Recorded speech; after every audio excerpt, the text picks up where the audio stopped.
નમસ્કાર મારા વહાલા ગુજરાતી મિત્રો, જાગો જોગી જાગો ચેનલમાં આપનું સ્વાગત છે. તો આજે આપણે વાત કરીશું કે વાયુ સિદ્ધિનું રહસ્ય શું છે. તો હવે વાયુ સિદ્ધિ એક એવી વસ્તુ છે કે આપણે જોઈએ કે હનુમાનજી તમે જો આકાશમાં ઉડતા હતા અને સત્ય ઘટના છે, કોઈ કાલ્પનિક ઘટના નથી.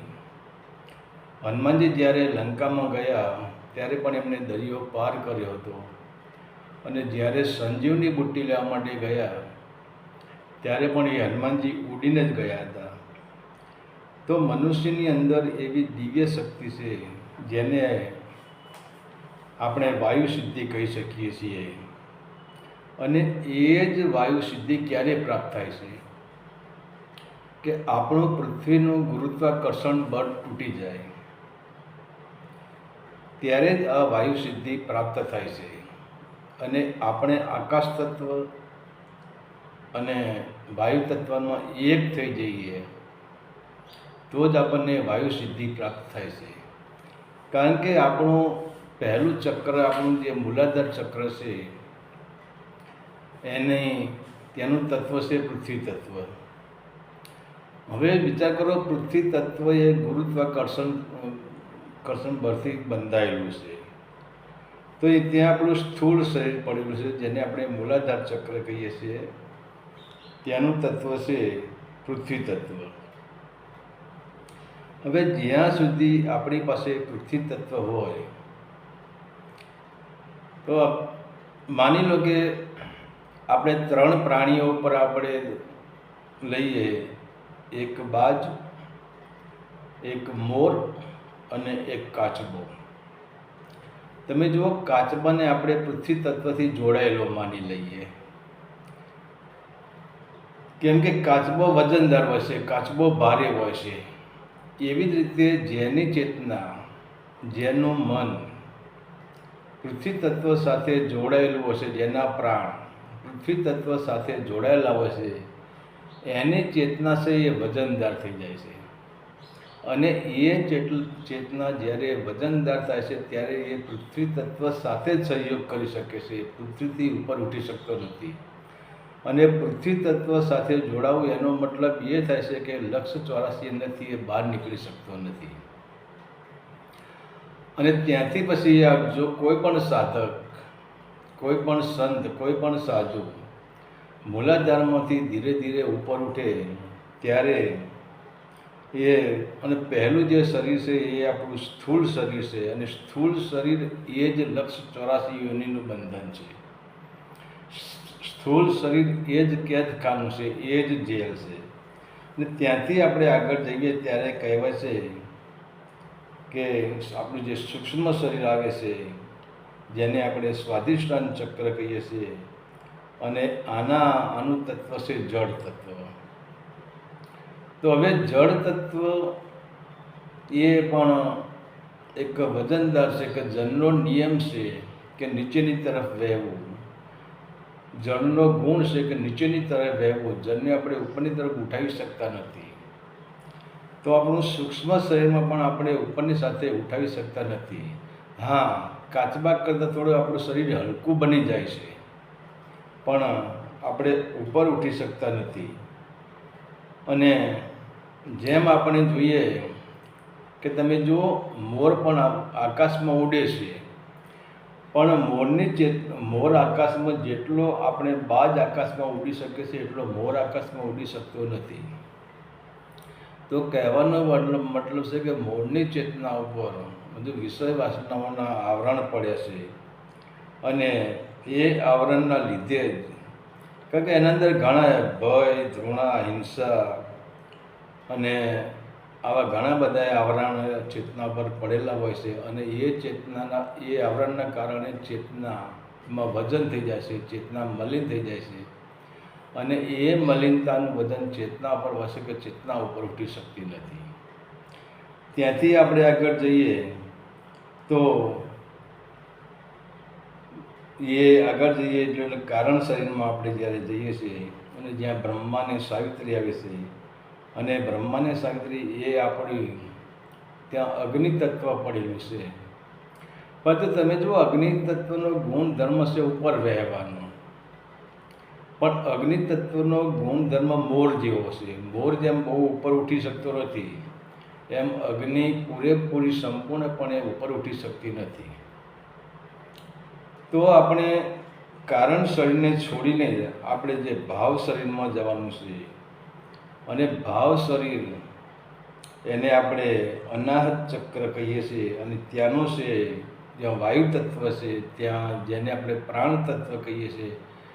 અને જે આ ભાવ શરીરમાંથી જ માણસનો મૃત્યુ, જન્મ, એના શ્વાસ, આ શ્વાસનો ભંડાર છે. ભાવ શરીર એ જ પ્રાણનો ભંડાર છે, ભાવ શરીર એ જ શ્વાસનો ભંડાર છે. અને તમે જેટલા શ્વાસ વાપરો છો એટલા શ્વાસ ભાવ શરીરમાંથી ઓછા થતા જાય છે, અને મૃત્યુ એ પણ ભાવ શરીરમાંથી જ આવે છે. કેમ કે ભાવ શરીરનો જે ભાવ શરીરનું તત્વ છે વાયુ, પણ વાયુ એ વાયુ નથી. વાયુના અંદર પ્રાણ શક્તિ છે. વાયુ તો એક ઘોડો છે, પણ એ ઘોડા પર પ્રાણ અસવાર થઈને આવે છે. અને એટલે જ આપણે શિવને સંહાર કીધા છે, કારણ કે આ ભાવ શરીરના જે દેવ છે એ જ શિવ અને પાર્વતી છે. એટલે જ માટે આપણે શિવને સંહારક કીધા છે કે ભાવ શરીરમાં જ આપણા પ્રાણ રહે છે. આપણા પ્રાણનો ભંડાર ભાવ શરીરમાં રહે છે. હવે એક વસ્તુ છે કે આપણે જે વાયુ સિદ્ધિ કહીએ છીએ, હવે વાયુ સિદ્ધિ આપણે અહીંથી આપણે આની જાગૃતિ કરવાની છે.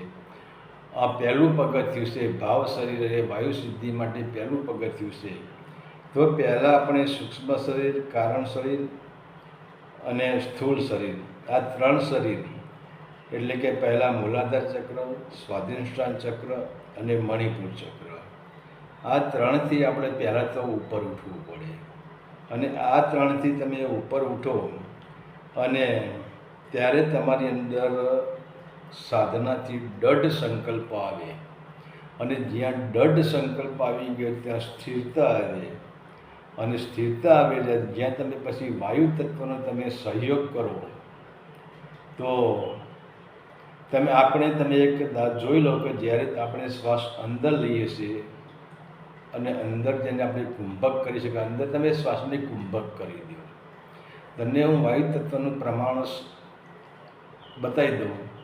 તમે શ્વાસને કુંભક કરી દો અને પહેલાં તમે તમારા શરીરને નિરીક્ષણ કરી લો. તમારું શરીર તમને વજનદાર લાગશે, પણ એ જ શ્વાસને તમે અંદર લીધો, શ્વાસને અંદર રોકી લો, અંદર કુંભક કરી દો. અને તમારી જેટલી કેપેસિટી હોય એટલો કુંભક કરો. અને એ શ્વાસને તમે બંને નાસિકાઓ બંધ કરી દો, મુખ પણ બંધ કરી દો. અને તમે પછી અંદર દ્રષ્ટિ કરો. તમારું શરીર એકદમ હલકું થઈ જશે. તમે સ્વયં હલકા થઈ જશો. એ ટાઈમે તમે જ્યારે શ્વાસ અંદર કુંભક કર્યો હશે, તમારી નાસિકાઓ બંધ હશે, તમારું મુખ બંધ હશે, ત્યારે તમને આ જગતના જે વિષય વાસના એ પણ તમારા મગજમાં નહીં આવે. તમે ખુદ હું પોતે કોણ છું એ તમે નહીં જાણી શકો. તમારું મન એકદમ શાંત થઈ જશે અને તમારી ચેતના એકદમ શુદ્ધ થઈ જશે, શૂન્ય થઈ જશે. કારણ કે શ્વાસને અંદર રોકવાથી જે વાયુ છે એ વાયુની એટલી ગતિ અંદર વધી જાય છે કે એ મનને સંપૂર્ણપણે નિર્વણ કરી દેશે, સંપૂર્ણપણે શુદ્ધ કરી દેશે. અને તમે જેટલો શ્વાસ રોકશો ને એટલું તમને એમ લાગશે કે હું એકદમ હલકો થઈ રહ્યો છું. અને જો તમે વધારે શ્વાસ રોકવાનો પ્રયત્ન કરશો, તમે એની પ્રેક્ટિસ કરશો, તમને એમ લાગશે કે હું ઉપર ઉઠી રહ્યો છું. આ તમારો સ્વ-અનુભવ તમારે કરવાનો છે. કેમ કે વાયુથી જ ઉપર ઉઠી શકાય છે. વાયુને આકાશ તત્વનો સહયોગ તમને મળી જાય અને તો જ આપણે ઉપર ઉઠી શકીએ છીએ. તો આપણે હવે જ્યારે ભાવ શરીરમાં આપણી ચેતના ભાવ શરીરમાં દાખલ થાય છે, ત્યારે આપણા તમામ પ્રકારની આપણી અંદરની જે ઉર્જા હોય છે એ એકદમ હલકી થઈ જાય છે. કારણ કે આગળ છે કે જે તરલ પદાર્થ હશે, મેં આગળ કહ્યું કે ભાઈ પાણી એ તરલ પદાર્થ હશે. હવે તરલ પદાર્થો 5 તત્વોનો જે આપણે 5 તત્વ છે એનાથી ઉપર ઉઠાવી શકતું નથી. પાણીનો સ્વભાવ છે નીચે વહેવાનો, તો પાણી નીચે જ વહેવાનું છે. અગ્નિનો સ્વભાવ છે ઉપર ચડવાનો, પણ અગ્નિનો સ્વભાવ કેવો મોર જેવો છે. એ અગ્નિ વધારે ઉપર ના ઉઠી શકે. પણ આપણે જોઈએ કે હવા સંપૂર્ણપણે ઉપર ઉઠી શકે છે. એટલે હવાનો જે સ્વભાવ છે એ બાજ જેવો છે, કે બાજ પક્ષી એક આકાશમાં સહેલાઈથી ઉડી શકે છે. તો આપણે યાત્રા કરીને ધીરે ધીરે આપણે છે કે ભાવ શરીરમાં આપણે દાખલ થવાને વાયુ સ્થિતિને આપણે પકડવાની છે. અને જ્યારે આપણે ભાવ શરીરમાં દાખલ થઈએ છીએ ત્યારે આપણું પૃથ્વીનું ગુરુત્વાકર્ષણ બળ સંપૂર્ણપણે તૂટી જાય છે અને 5 તત્વથી પરનો આપણને અધિકાર મળે છે. તો આપણે વાયુ તત્વમાં તો છીએ જ, પણ હવે વાયુ તત્વ અને આકાશ તત્વ આ બંનેના આપણે અધિકારી થઈ જઈએ છીએ. અને બંને તત્વનું આપણે જ્યારે ધ્યાન કરીએ છીએ, એની સમાધિ કરીએ છીએ, એની ધારણા કરીએ છીએ, ત્યારે આપણે એકત્રિત થઈ જઈએ છીએ. તો પહેલી વસ્તુ કે ધારણા એટલે શું? ધારણા એટલે જ્યાં જ્યાં મન જાય ત્યાં સતત બ્રહ્મના દર્શન કરવા. તો એનું ધારણા એટલે તમે જેટલી ધારણા તમારી સંકલ્પ, જેટલી ધારણા તમારી દઢ હશે, અને એક વિચાર કરો કે તમે વાયુ તત્વમાં ફર્યા પછી આપણી ચેતના છે એક હલકી થઈ જશે, અને હલકી થઈ ગયા પછી એ ચેતના ઉપર ઉઠશે અને શરીર પણ હલકું થઈ જશે. તો ચેતનાને 2 પાંખો લાગશે, એક સત્યની અને કરુણાની 2 પાંખો લાગી જશે. ચેતના સ્વયં હલકી થઈ જશે અને ત્યારે પછી એ ધારણામાં આવશે. અને ત્યારે ચેતનાની એમ કહેવાય છે કે જ્યાં જ્યાં મારી નજર પડે ત્યાં મને બ્રહ્મના દર્શન થશે, ત્યાં સત્યના દર્શન થશે. કારણ કે એક વિચાર કરો કે પક્ષી આકાશમાં ઉડે તો જ એને બધું દેખાય. ધરતી પર તમે રહેશો, ધરતીના ગુરુત્વાકર્ષણ બળમાં તમે બંધાયેલા છો, તો તમે તમારો ઇલાકો જ જોઈ શકશો.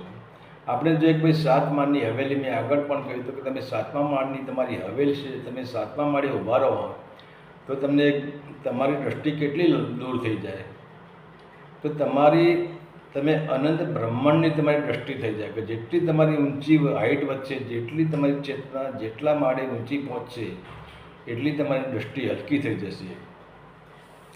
તો હવે આપણે પહેલાં તો ધારણામાં જવાનું છે, અને ધારણામાંથી ધ્યાનમાં આપવાનું છે કે હું પોતે બ્રહ્મ છું. અને એવી વૃત્તિથી આપણે એકાગ્રતા થવાનું છે અને છેવટે ધ્યાનમાં થઈ જવાનું છે. અને નિર્વિચાર પરિસ્થિતિમાં આપવાનું છે, જેને આપણે સમાધિ કહીએ છીએ. તો ધ્યાન, ધારણા અને સમાધિ આ 3 વસ્તુ આમાં કામ કરે છે. તો પહેલાં તો આપણી દઢ સંકલ્પ શક્તિ કરવાની છે. અને વાયુ એ જ પ્રાણ છે અને પ્રાણ એ જ ચેતના છે. તો આપણે ચેતનાને, પ્રાણને આપણે શુદ્ધ કરવાનો છે. કે આપણે શુદ્ધ પહેલાં તો આપણે જોઈએ કે પ્રાણ આપણે જોઈએ કે આપણે વાયુ જ લઈએ છીએ, આપણે હવા જ માનીએ છીએ, પણ હવામાં પ્રાણ છે એ આપણને ખ્યાલ જ નથી. અને પ્રાણ એ જ જીવન છે. એ પ્રાણ શક્તિ તમને ઉપર ચડાવી શકે છે. કે પ્રાણ એ જ ચેતનાનું સ્વયંરૂપ છે. તો આપણે પ્રાણ શક્તિને આપણે સ્થિર કરવાની છે અને શરીર, મન અને ચેતનાને હલકા બનાવી દેશે. હવે પ્રાણની આપણે જે વાયુ કહીએ છીએ, વાયુ સિદ્ધિમાં એટલી બધી તાકાત છે કે આપણા શરીરને પણ હલકું બનાવી દેશે, આપણા મનને પણ હલકું બનાવી દેશે અને આપણી ચેતનાને પણ હલકું બનાવી દેશે. તો વાયુ, અને બીજા નંબરે આપણે વાયુને હવા માની બેઠા છીએ. તો વાયુ એ હવા નથી, વાયુ એ અદૃશ્ય શક્તિ છે જે પોષણ આપણને આપી રહી છે. જેમ આપણે જોઈએ એક ઝાડ ઊભું છે, પણ એ ઝાડનું જે મૂળ છે એ મૂળ અદૃશ્ય શક્તિ છે, અને એ મૂળ અદૃશ્ય શક્તિ દ્વારા ઝાડને પોષણ આપી રહ્યું છે. એમ પ્રાણ અદૃશ્ય શક્તિ હોવાથી એ આપણને પોષણ આપે છે. અને એ જ પ્રાણ મન અને ચેતનાને શુદ્ધ કરે છે. અને મન અને ચેતના શુદ્ધ થાય તો કહેવાય છે કે શરીર પણ હલકું બની જશે અને જેને વાયુ સાથે સંબંધ બાંધી દીધો, એટલે કે જેને ભાવ શરીર સાથે સંબંધ બાંધી દીધો છે, જેને 3 ચક્રો પાર કરી લીધા અને 4થા ચક્રમાં આવી ગયો, તો એ સંપૂર્ણપણે જેમ આપણે જોઈએ કે બરફ, પાણી અને હવા, એનું જે બરફને ગરમી આપો તો એમાંથી પાણી બને, અને પાણીને ગરમી આપો તો એમાંથી એનું ભાપ બને, એનું બાષ્પીભવન બને.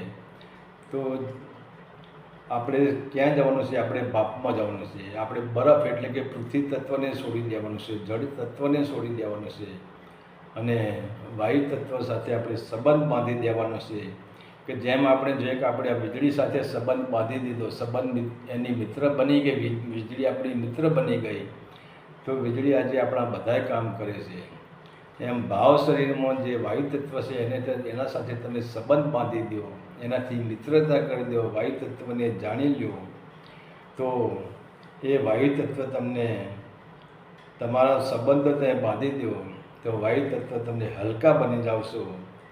અને ધ્યાન અને ધારણા અને સમાધિના અહીંયા જ આપણે ઉપયોગ કરવાનો છે. અને આ જ ત્રિવેણી સંગમ છે, કોઈ બહારનો ત્રિવેણી સંગમ નહીં. ધ્યાન, ધારણા અને સમાધિ, આ જે ત્રિવેણી સંગમ છે.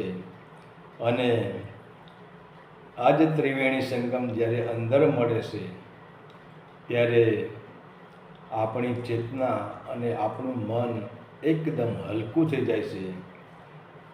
તો જ્યારે આપણે જોઈએ કે જ્યારે આપણે હનુમાનજીની વાત કરીએ, તો હનુમાનજી જ્યારે સીતાજીની શોધમાં ગયા, અને હનુમાનજીને પવનપુત્ર કહેવાય છે. તો પવનપુત્ર કહેવાનું કારણ શું? કે એમને ગુરુત્વાકર્ષણ બળ છોડી દીધેલું છે. એ ભાવ શરીરમાં એ 5 તત્વથી જે વાયુ તત્વમાં એ રમી રહેલા છે, આકાશ તત્વમાં રમી રહેલા છે. અને વાયુ તત્વ તમને ઉપર ખેંચે છે, પણ આકાશ તત્વ તમને ઉડવા માટે જગ્યા આપે છે. તો હનુમાનજી પણ એ રીતે હતા. અને નારદજીનો તમે ઇતિહાસ જુઓ, નારદજી પણ પોતે ગમે ત્યાં એ પ્રગટ થઈ શકતા હતા. દેવતાઓનો પણ એ જ પીરિયડ છે, દેવતાઓ પણ ગમે ત્યાં પ્રગટ થઈ શકતા હતા. તો કહેવાનો મતલબ છે કે જેને 5 તત્વની ઉપર અધિકાર જમાવી દીધો. તો પહેલાં તો આપણે 3 તત્વ તો કોઈ કામના જ નથી. બીજા 2 તત્વો પર આપણે અધિકાર જમાવવાનો છે, વાયુ તત્વ અને આકાશ ઉપર. તો આ 5 તત્વો પર જેને અધિકાર મેળવી દીધો છે, અને જેને પ્રાણનું પૂરેપૂરું નિયંત્રણ કરતાં શીખી ગયો છે, રેચક, પૂરક, કુંભક, બાહ્ય કુંભક કરતાં જે પૂરેપૂરું શીખી ગયો છે, પૂરેપૂરું જેને આ પ્રયોગમાં જે શીખી ગયો છે, અને પૂરેપૂરો હોશથી જે આ પ્રયોગ કરી રહેશે, પોતાની કેપેસિટી હોય એ પ્રમાણે આપણે બાહ્ય કુંભક કરવાનું છે, એ રીતે આપણે આંતરિક કુંભક કરવાનું છે. અને એક સમય એવો આવશે કે તમને એમ લાગશે કે હું શ્વાસ લેતો જ નથી. તમારી શ્વાસની ગતિ એટલી બધી ધીરી થઈ જશે કે ના પૂછો વાત. તો પ્રાણને પૂરેપૂરો આપણે નિયંત્રણ કરવાનું છે. પ્રાણને નિયંત્રણ કરતાં આપણે શીખી જવાનું છે. આના પર બળજબરી કરવાની નથી આપણે, કે બળજબરી કરશો તો તમને તકલીફ થશે. કે તમે અંદર શ્વાસ લીધો, તમે મુખ પણ બંધ કરી દીધું ને નાસિકા પણ બંધ કરી દીધી, પણ હવે તમારી કેપેસિટી 60 સેકન્ડ, 30 સેકન્ડની કે 50 સેકન્ડ, 60 સેકન્ડની છે. પણ તમે જો 60 સેકન્ડ ઉપર તમે સેકન્ડ વધારવા જશો, તમને આ અસર થશે. પણ તમારી જેટલી કેપેસિટી હોય પ્રાણને અંદર રોકવાની, એટલી તમે કેપેસિટીથી શરૂઆત કરો. અને જ્યારે શરૂઆત કરો અંદરનો અનુભવ કરો કે આપણે પ્રાણ રોક્યા પછી આપણું શરીર કેટલું હલકું બને છે, આપણી ચેતના કેટલું હલકી બને છે, આપણું મન કેટલું શુદ્ધ બને છે. આ પ્રયોગ ઇમરજન્સી આપણને રિઝલ્ટ આપી દેશે. તમે શ્વાસ લીધો, મુખ બંધ કર્યું, નાસિકા બંધ કરી, અને તમારી દૃષ્ટિને અંદર સ્થિર કરો. તમારા અંદરના શરીરને જોડે તમને ખબર પડી જશે કે આપણું શરીર એકદમ હલકું થઈ ગયું છે. કારણ કે પૃથ્વી એ ઘન પદાર્થ છે, પૃથ્વી એ ભારે પણ છે, એટલે એ આપણને ગુરુત્વાકર્ષણ બળ છોડી દેવાનું નથી. તો જલ એ તરલ પદાર્થ છે, અને અગ્નિ એ તેજ છે, એ ઉર્જા છે, અને વાયુ આપણને ગતિ કરાવે છે, અને આકાશ એ આપણને ગતિ કરવા માટે ક્ષમતા ધરાવે છે. આપણું મેદાન આકાશ બની જાય છે. તો મૂળ તો આપણે આકાશને અને વાયુની જ જરૂર છે. તમે જો કોઈ પણ પક્ષી ધરતી પરથી ઉઠે તો એ વાયુથી જ ઉડે છે, એના હલકાપનથી જ ઉડે છે, પણ આકાશ એને ક્ષમતા આપે છે, આકાશ એને જગ્યા આપી દે છે.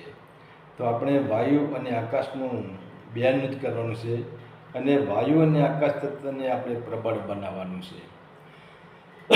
જ્યાં સુધી આપણે વાયુ તત્વ અને આકાશ તત્વ પ્રબળ નહીં થાય ત્યાં સુધી આપણે ઉપર ઉઠી શકવાના નથી. આપણું ગુરુત્વાકર્ષણ બળ તૂટી શકવાનું નથી. અને પૃથ્વી અને જલ એને આપણે સમતુલન કરી દેવાનું છે, અને એને સંતુલન કર્યા પછી જ આપણે આગળ પ્રગતિ કરી શકીએ છીએ. ત્યારે જ આપણું શરીર હલકું બની થાય છે, અને સ્વાસ્થ્ય પ્રાણ છે. અને આપણે આગળ તો મેં કહ્યું શ્વાસને પણ આપણે નિયંત્રણ કરવાનો છે, અને શ્વાસ જે લઈએ છીએ એ પણ આપણે હોશમાંથી શ્વાસ લઈએ. આજે આપણે હોશમાં શ્વાસ લેતા જ નથી, આપણે બેહોશીમાં શ્વાસ લઈએ છીએ, અને એટલે જ આપણો શ્વાસ ફેફસામાંથી બહાર નીકળી જાય છે, કારણ કે આપણે ઊંડો શ્વાસ લેતા જ નથી. અને બીજા નંબરે કહેવાય છે કે જે શ્વાસની પ્રક્રિયા છે એ જો તમે પ્રેક્ટિકલ કરો તો ધીરે ધીરે પ્રેક્ટિકલ કરો તો અંદર કુંભક કરો અને બાહ્ય કુંભક કરો. અંદર કુંભક કરશો તમે, શ્વાસ લઈને તમારું મુખ અને નાસિકા બંધ કરશો, તમને વધારે એની અસર થશે અને વધારે તમને અનુભવ થશે. અને એક સમય એવો આવશે કે તમે જો ઉપર ના ઉઠી શકો તો કોઈ નહીં, કાં તો શું એક વર્ષની પ્રક્રિયા નથી. આમાં ગાળો તો અનંતો જન્મ લેવા પડે છે, કારણ કે અનંતો જન્મ સુધી આપણી ચેતના પર મલિનતા આવી ગયેલી છે, આપણી ચેતના ભારે થઈ ગયેલી છે, આપણે કાચબા જેવા થઈ ગયા છે. તો કાચબા જેવામાંથી પહેલે આપણે પ્રેક્ટિકલ કરશું તો મોર જેવા બનશું, તો થોડા ઉડી શકશું. નહીં એથી આપણે આગળ પ્રેક્ટિકલ કરશું તો આપણે બાજ જેવા બની જઈશું, તો આપણે સીધા આકાશમાં ઉડી શકશું. પણ આના માટે પ્રયત્ન જરૂર છે, અને સમયગાળો નક્કી જ નહીં. જેવો તમારો પ્રેક્ટિકલ એવો તમારો સમયગાળો. અનંતો જન્મો પણ નીકળી જાય છે, 1 વર્ષ પણ નીકળી જાય છે, 10 વર્ષ પણ નીકળી જાય છે, 21 વર્ષ પણ નીકળી જાય છે, અને 21 જન્મ પણ નીકળી જાય છે. તમારા ઉપર જે આ ડિપેન્ડ કરે છે. તો કહેવાનો મતલબ છે કે શોર્ટમાં આપણે જો જોઈએ તો આપણે સ્વ અનુભવ જો કરવો હોય કે આ જે આપણે વાયુ છે એ વાયુ શુદ્ધિ શું છે, એને આપણે શોર્ટકટમાં જાણી લેવું હોય તો પહેલાં આપણે અંદર કુંભક કરવાનો છે, અને અંદર કુંભક કરીને આપણું મુખ અને નાસિકા બંધ કરી દેવાની છે, અને ત્યારે આપણી કેપેસિટી પ્રમાણે આપણે બંધ કરવાનું છે, અને ઇમરજન્સી આપણે અંદર નજર કરવાની છે. તો તમે જુઓ અંદર તમારા વિચારો શૂન્ય થઈ ગયા છે, તમારા આપણે શરીરને જેટલી તંત્રિકાઓ છે, જેટલી માંસપેશીઓ છે એ પણ પ્રફુલ્લિત થઈ જાય છે, એ પણ હલકી થઈ જાય છે, તમારી ચેતના પણ હલકી થઈ જાય છે, અને તમારું મન પણ નિર્વિચાર સમાધિમાં આવી ગયું છે. તો જે હનુમાનજી હતા એને આપણે પવન પુત્ર કહીએ છીએ. આપણે હનુમાનજીને તો એમની એ પ્રક્રિયામાં એ પહેલેથી જ હનુમાનજી હતા, પણ આપણે એ પ્રક્રિયામાં આપણે પહોંચી શકીએ છીએ. પણ એના માટે આપણે પ્રયત્નશીલ રહેવું પડે. તો મારા વાલા ગુજરાતી મિત્રો, અમારા આ વિડીયોને તમે સબસ્ક્રાઈબ કરો, એક લાઈક કરો, અને અમારો વિડીયો કેવો લાગ્યો એની એક કોમેન્ટ કરો. હરિ ઓમ તત્સત. આદેશના પ્રણામ.